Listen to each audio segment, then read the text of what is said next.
നമസ്കാരം, വിപ്ര ന്യൂസിലേക്ക് സ്വാഗതം. വാർത്തകൾ വായിക്കുന്നത് ടിൻഡു കുട്ടപ്പൻ.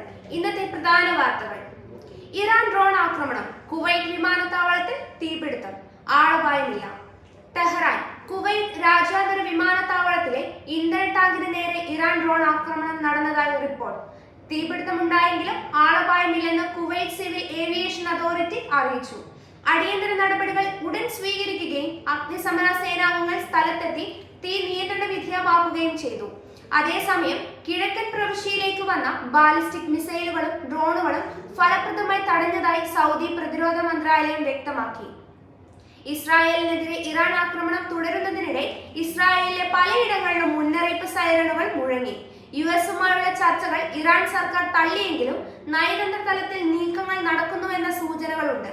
യുഎസുമായി ചർച്ച നടന്നെന്ന പ്രചരണം എണ്ണ ഓഹരി വിപണികളെ സ്വാധീനിക്കാനുള്ള വ്യാജ വാർത്തയാണെന്ന് Iran parliament speaker Mohammad Baqir ഖാലിഖാഫ് പ്രതികരിച്ചു.